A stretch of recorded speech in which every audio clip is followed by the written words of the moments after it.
Hai, selamat menonton. Semoga terhibur ya. Jang Eun-ha bekerja sebagai supir di perusahaan Baekgang dengan pemilik perusahaan bernama Baekgang Chul. Secara hukum, perusahaan itu bergerak di bidang jual beli mobil bekas yang berada di Busan. Namun mereka memiliki bisnis ilegal. Baekgang menyediakan jasa pengiriman paket spesial. Eun-ha menjadi supir yang handal untuk mengantar orang-orang yang terdesak atau apapun ke tempat tujuan dengan selamat dan tepat waktu. Malam ini, Eun-ha mendapat tugas mengantarkan klien ke pelabuhan. Klien itu meremehkan Eun-ha karena dia seorang wanita. Beberapa orang berusaha menangkap klien tersebut, sehingga terjadilah aksi kejar-kejaran.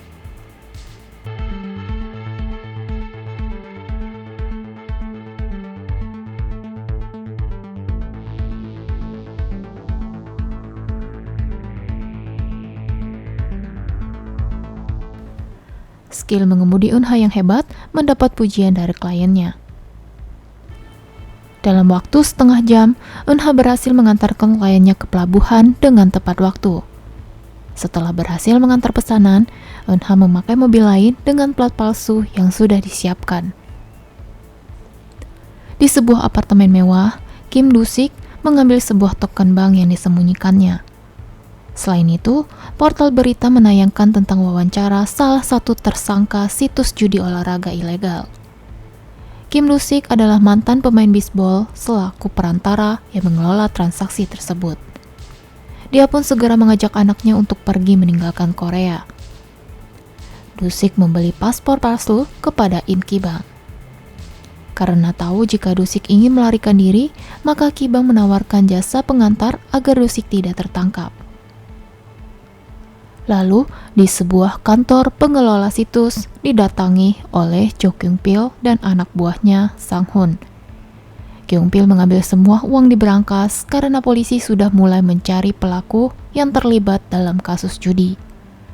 Tapi token bank yang berisi uang 30 juta dolar sudah diambil oleh Do-sik tanpa pengetahuan Kyung-pil. Karena kesalahan anak buahnya yang memberikan token itu kepada Do-sik, maka Kyung-pil harus menangkap Do-sik. Besoknya, Baekgang memberikan tugas baru kepada Eun-ha. Ketika Eun-ha mengetahui jika pesanan itu didapat dari Im Ki-bang, Eun-ha pun menolak. Namun karena pembagian 50%, Eun-ha mau menerimanya. Eun-ha akan bertugas di daerah Seoul. Jadi dia perlu memahami rute yang akan dilewati serta menyiapkan banyak plat mobil palsu. Asif bertugas sebagai montir yang memodifikasi mobil yang akan digunakan oleh Eun-ha. Jika terjadi hal yang tidak diinginkan, Eun-ha harus naik transportasi umum dan menggunakan telepon jadul. Setelah siap, Eun-ha langsung menyetir mobilnya menuju stadion baseball. Do-sik membawa anaknya Kim So-won bersembunyi di stadion baseball. So-won mengaktifkan handphone untuk merekam ayahnya. Karena itu, Kyung-pil berhasil mengetahui lokasi Do-sik. Dia membawa anak buahnya ke stadion. Do-sik memberikan token itu kepada So-won, lalu meminta So-won untuk pergi terlebih dahulu mencari mobil dengan plat 6162. Do-sik mengambil smartwatch So-won dan berjanji akan menelponnya. So-won keluar dari jendela kecil. Kemudian, Do-sik keluar untuk menghadapi Kyung-pil. Dalam keadaan babak belur pun, Do-sik tidak memberitahu di mana letak token bank itu. Anak buah Kyung-pil menemukan paspor Do-sik dan So-won, sehingga dia memerintahkan anak buahnya untuk mengejar So-won dan meninggalkan Do-sik dalam keadaan pingsan. Eun-ha melihat So-won yang dikejar oleh orang asing segera membawanya kabur, tapi dia dihadang oleh Kyung-pil. Dengan sisa tenaga, Do-sik menghadang mobil Kyung-pil agar Eun-ha bisa meninggalkan lokasi. Setelah aman, Eun-ha meninggalkan mobilnya di suatu tempat dan tidak membawa So-won. Namun So-won terus mengikuti Eun-ha. Eun-ha melaporkan kejadian ini kepada Baekgang. Baekgang meminta Eun-ha untuk kembali ke Busan dan meninggalkan So-won. Soon mengaku jika dia tidak memiliki kerabat lain selain ayahnya, maka Baekgang akan meminta seseorang untuk menjaga Soon. Namun, ketika Eunha melihat lelaki yang akan menjaga Sunwoo, Eunha pun ragu. Pada akhirnya, dia membawa Soon ikut bersamanya. Kyung-pil memiliki pekerjaan asli sebagai seorang ketua kepolisian. Demi mendapatkan 30 juta dolar, dia membawa kasus ini ke kepolisian. Dia menuduh Eunha sebagai tersangka kasus penculikan anak dan pembunuhan Dusik. Di sisi lain, Eunha membawa Suwon bersembunyi di hotel. Suwon melihat berita jika ayahnya sebagai buronan ditemukan tewas terbakar. Sedangkan pihak kepolisian suruhan Kyung-pil menemukan lokasi hotel Eunha. Tapi ketika mereka memasuki kamar 809, tidak ada siapapun di sana. Karena Eunha sengaja bersembunyi di kamar lain dan membuat telepon terhubung agar bisa mengetahui jika dia mencarinya, lalu dia berhasil melarikan diri. Ketika di dalam mobil, Suwon mengeluarkan token yang dicari dan memberikannya kepada Eunha. Di sisi lain, Han Mi-young, seorang agen CIA, mendapat kabar jika polisi meminta data Eunha. Diketahui jika Eunha adalah pengungsi dari Korea Utara. Mi-young menemui Kyung-pil dan mengatakan untuk bekerja sama menangkap Eunha. Polisi memeriksa semua CCTV dan menemukan lokasi Eunha berada. Kyung-pil segera memerintahkan anak buahnya untuk melenyapkan Eunha sebelum agen Intel menangkapnya terlebih dahulu. Di saat Eunha lengah, anak buah Kyung-pil memukul kepalanya lalu membawa Suwon.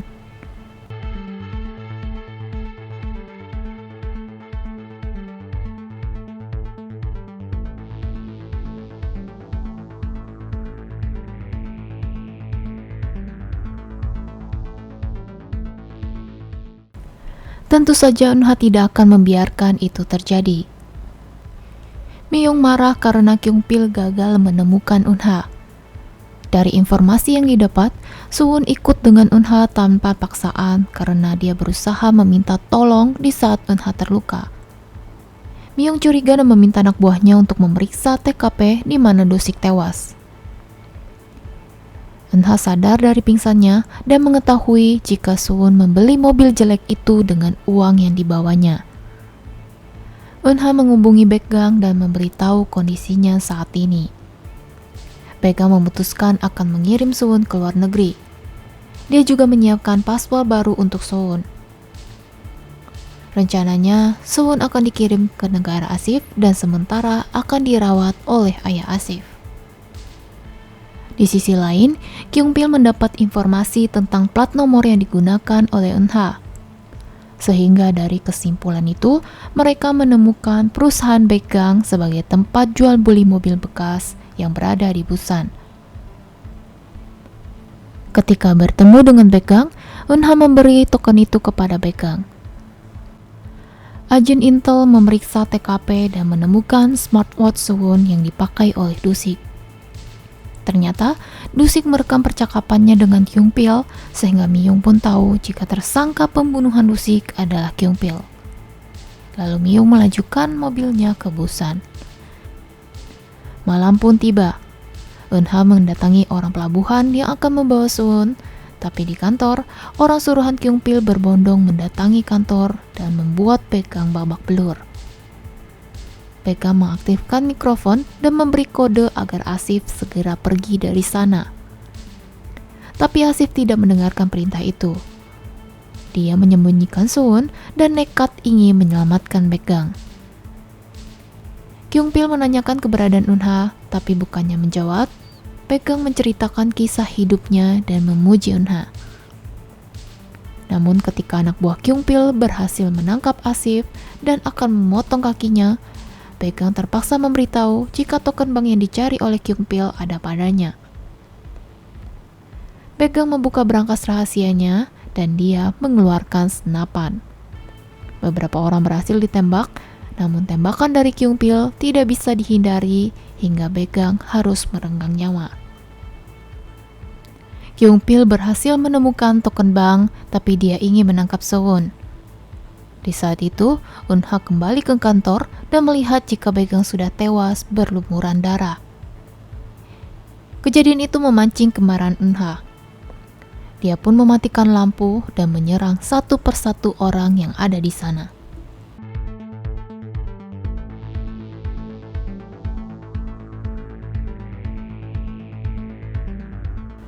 Asif dan Sewon berhasil melarikan diri.